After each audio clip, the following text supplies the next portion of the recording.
Good morning, Your Honors. May it please the Court. Kevin Colburn on behalf of Regional Counsel's Office representing the father, JCO, in a dependency case below. I'd reserve 2 minutes for rebuttal, please. All right. Before the Court, we have two questions. First question is FedEx, in this case, an appropriate service of process for the father who is in Nicaragua? And secondly, were the father's due process rights violated when the trial court would not allow his attorney to make argument and literally threw her out of the courtroom and proceeded with the hearing, albeit for a short while? And I'll take those in reverse order if I could. The only testimony in this case was by the case manager. Case manager testified, in essence, I talked to the father. He said he received documents by FedEx in Nicaragua. And the court turned to the regional counsel, the father's attorney, and said, do you have argument? Didn't ask if you cross-examined. She didn't ask to cross-examine, but said, do you have argument? She made whatever argument she could at that point in time. Shortly thereafter, the court was going to rule and turned to the case manager and specifically inquired of her. Now, you did speak with the father. And it's at that point, and only at that point, that it came out that she did not speak directly with the father, that a diligent search specialist spoke with the father. And it was unclear, by the way it was presented at that point, whether there was a translation, interpretation, or whether the specialist spoke to the father and this woman was just standing there. When the regional counsel, when the father's attorney tried to bring it up to the judge and inquire, the judge cut it off, would not allow her to bring her argument, and it was quite obvious where she was going with it. He said, I've heard enough. When she persisted in trying to zealously represent her client, he threw her out of the courtroom. And well, then, before we get to that, it seems to me that the case manager's testimony was in fact hearsay, because she said she overheard the specialist on the telephone and she really doesn't understand enough Spanish to be able to be sure that what she was told by the case specialist was true. correct, Your Honor, that's exactly right. It's On hearsay, the other hand, we do have this FedEx form that went into evidence, and it said it was delivered and signed for by Cesar Ortiz. That is your client, right? My client's name is, there are 4 parts to my client's name. Those are 2 of his names. Whether or not Cesar that's the name. Jose Ortiz Munoz. Exactly. It says delivered to Cesar Ortiz. That seems like prima facie evidence that he got it. It's not a signature. It's only a written document, first of all. Secondly, Your Honor, the question is raised then, is FedEx appropriate service? I cited to a case from this court in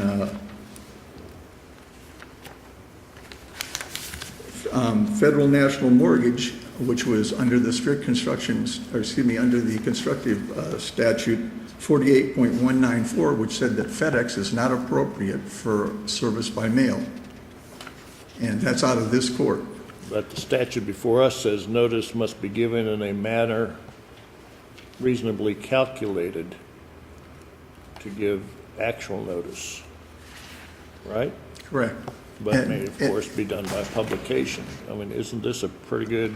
Actually, it can't be done by, well, it can't be done by publication. It can be in dependency, in TPR, yes, but in dependency, it can... Maybe I'm reading the wrong statute, but my understanding is that there's some leeway as to how to do it over and above mail. I would argue the court... I'm sorry, Your Honor, go ahead. Am I incorrect? I think you are, Your Honor. I think it's a strict construction on this. It does say that, but it says reasonably intended to give actual notice. If that's the case, let me back up. The statute quite clearly says that it's to be provided by court's permission. Any form of mail addressed to the person to be served and requesting a receipt. The third DCA case in Federal National that I cited to said that service by courier does not reach that. Was that FedEx, that courier FedEx? Yes, the courier, any kind of private courier service does not reach that. But aren't we dealing with the Hague Convention? I mean, we're dealing with communication outside the United States. Yes. You're stating cases regarding service in the United States. That particular case was actually to Colombia, if I'm not mistaken, Your Honor. Oh. That was a foreclosure action where the people were living in Colombia. However, you're absolutely correct. The department did cite to the Hague Convention on Service, and there is one case that just came out recently out of the second DCA that said that the Hague, and I take it back there too, there was also Grupo, Radio Centro, SAB, whatever. thank you, both those cases stood for the proposition that the Hague Convention should apply. However, the questions presented is FedEx delivery appropriate under the Hague Convention? The case that was cited by the department, Portal International, was a French case where the service was not contested. It was received, they admit it was received, and they moved to set aside and vacate. That case stands only for the proposition, they made the argument that service of summons was not appropriate. It should only be used by mail. It should only be post-service of the summons. And that argument was rejected by the second DCA.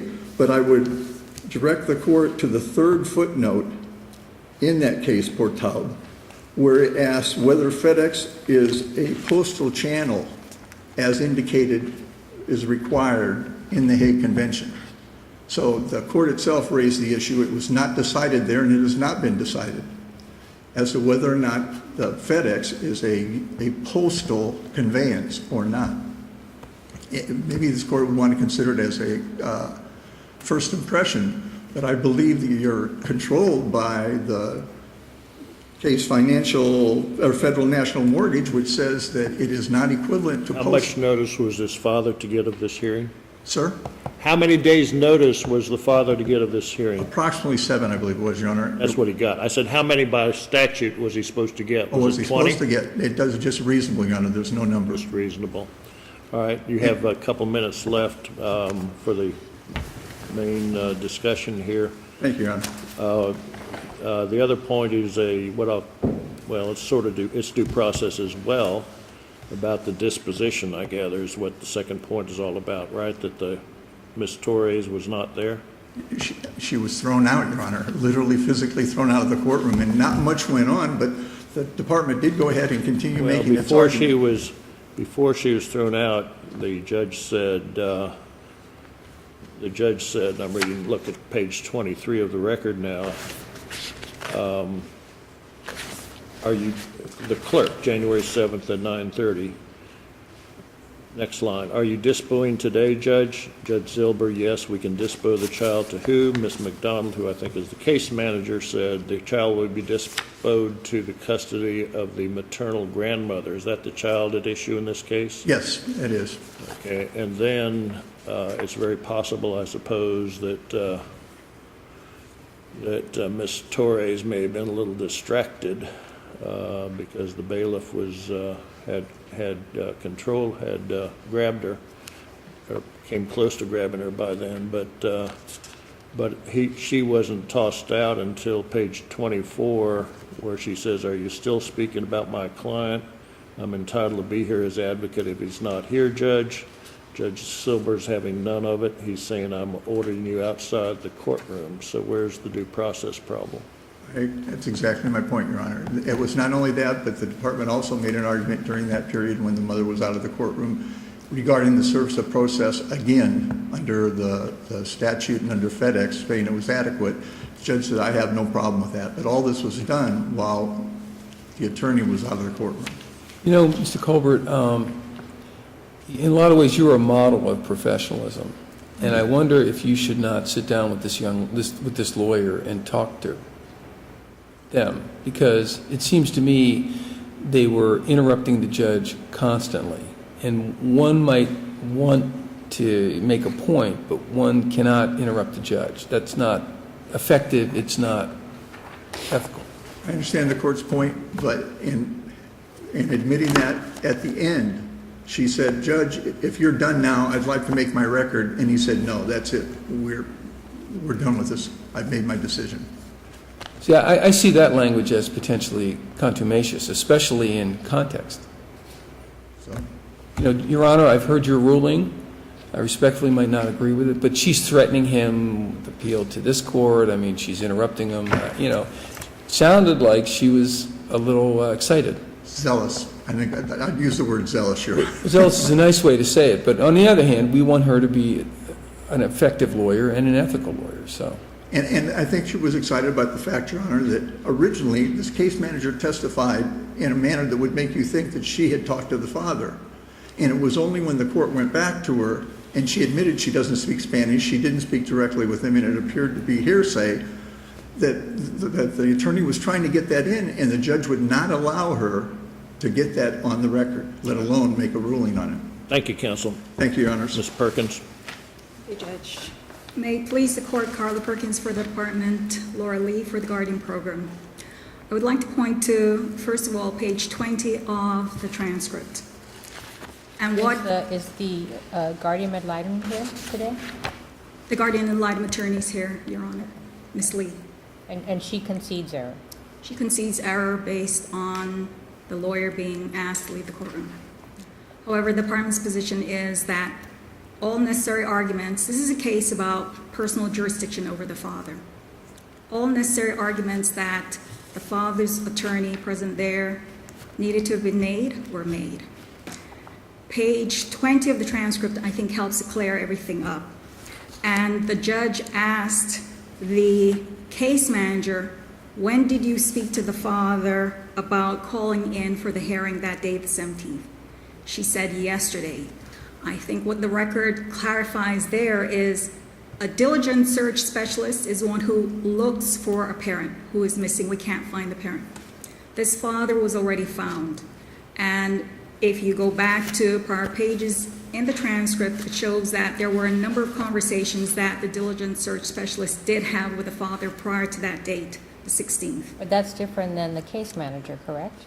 Well, the case manager was present. What happened was, in the court, the trial court... But it's clear from the testimony that she doesn't speak Spanish, so she doesn't know what actually transpired. She can't testify as to what the conversation was because she doesn't speak that particular language. So all it is hearsay.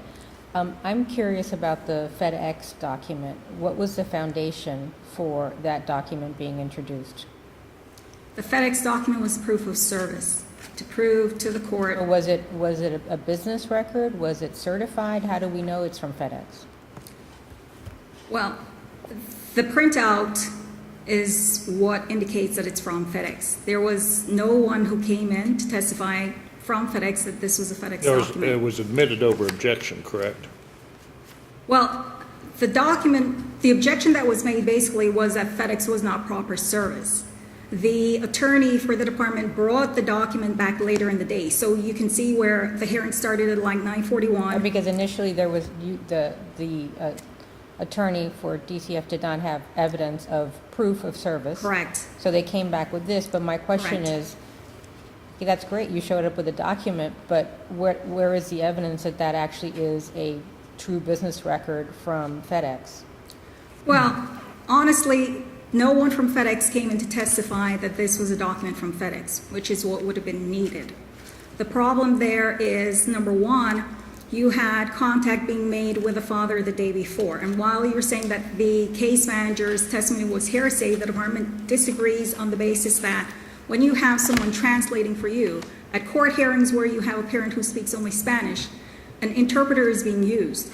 Informally, Right, but it's a certified interpreter that's part of the court system. That's very different. Obviously, we conduct our proceedings in English, and if you have an interpreter, it's a certified interpreter that's authorized to interpret for a particular witness in front of the court. So that's very different than, somebody that you have come in. They're the ones having the conversation. So the person that really should be testifying is not the case manager, but the other individual who had the conversation the with the diligence father. search specialist. Okay. Well, aside from the diligence search specialist not being there, though, the fact is that there were a number of attempts by the court to have the father contacted that day. You had the break. Well, that doesn't matter as to service, though. They may have been trying to contact him, and he may have been down there, but there has to be some actual service or service within the statute, right? Right. Well, 8.225. And usually if there was service, let's say service, a person who serves process, you get an affidavit back, and that affidavit is prima facie evidence unless rebutted, and we don't have that here, do we?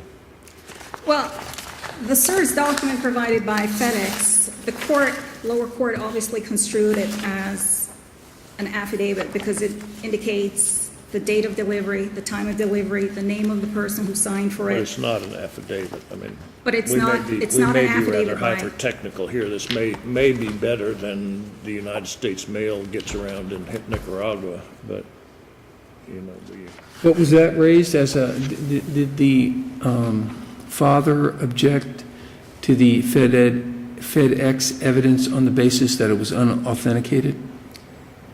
That's not in the record, but the father did object to service by FedEx, saying that's not proper service. So the father did object to And on that. appeal, did the father raise the issue that FedEx was not authenticated? I don't recall that argument, but I do recall the argument of FedEx not being proper service based on this court's ruling out of Federal National Mortgage versus Fandino. The department's position is that you have a case where mother left children behind, the father's in a foreign country. Okay, but we're focusing on service and the fact that the lawyer is out, was ordered out of the courtroom. Your Honor, the lawyer being ordered out of the courtroom was done after all arguments needed to be made regarding jurisdiction. The argument regarding hearsay also on page 12 of the transcript. It reflects that father's counsel present at the hearing argued to the court already that hearsay from a case manager is not competent substantial evidence that he was personally served. So that argument was also made. The issue again before the court was the service by FedEx proper, personal, to get personal jurisdiction over the father? Number two, was the father served with the petition and the summons, and did the father have notice? Your Honor, Presiding Judge Shepard, if you would, it's okay with you, I'm wondering if we could hear from the guardian ad litem. about to say that. We'll give you 2 minutes, counsel. Thank you. Thank you, Ms. Perkins.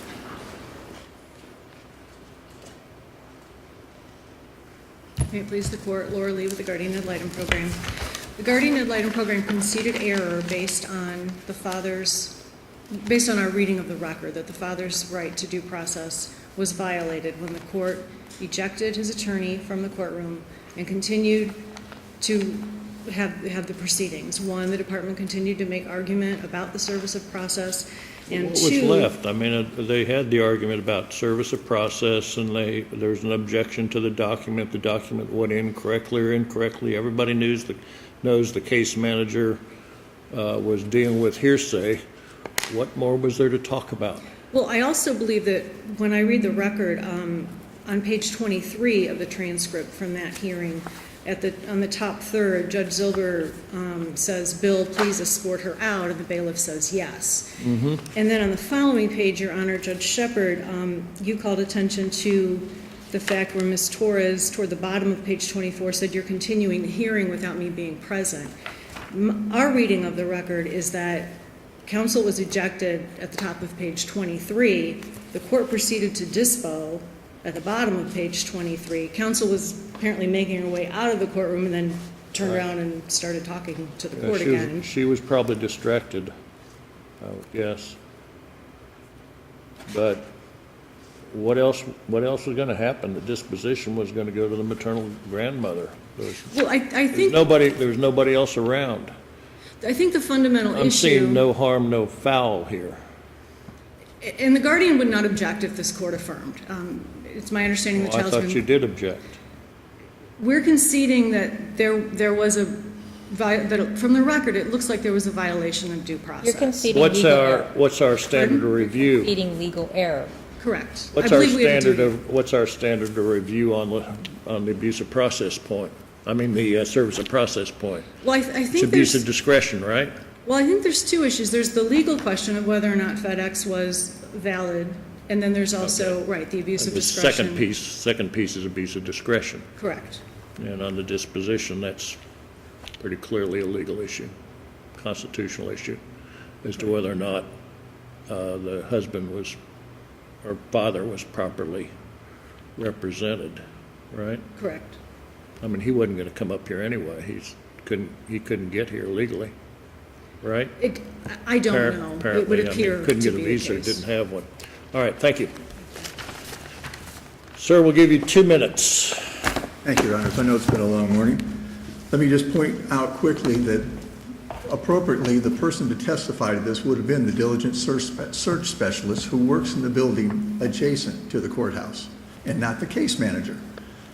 That's one point I wanted to make. A second is, I think one of the concerns with FedEx, even though we all know that FedEx be a reliable service, is the chain of custody. And this is a perfect example. If the court were to look at page 4 of the tracking, this went down to Managua. It stayed there in a facility awaiting pickup by the recipient, who never showed. It's then rerouted according to what was filed by the department. It was then rerouted to somewhere else where it was delivered by their authorized agent, who appears to be a company called Balneario El Transito, and not by FedEx itself. Okay, but let me ask you, did you raise this in your briefs? That the FedEx authorized documents agent? were not authenticated? No, I didn't argue directly that it was not authenticated. And then how about below? I mean, no one argued this. They only argued that FedEx was Well, not. I mean, I'm not, did I anyone understand. argue it? Yeah. They only argued that FedEx was not appropriate service. They did not argue specifically that it was not an authenticated document. But as I understand, the document wasn't presented to the court until No way. after the hearing. So I don't know how they could do that at that point in time if it wasn't brought into the I hearing. thought it was presented during the afternoon session. I don't know the answer to that. The record's not clear, but because it was not authenticated or brought in under that point. And lastly, I would argue that it is a de novo review as to whether or not FedEx is an appropriate form of service, and ask you all to reverse and remand. Thank you, Your Honors. Thank you, counsel.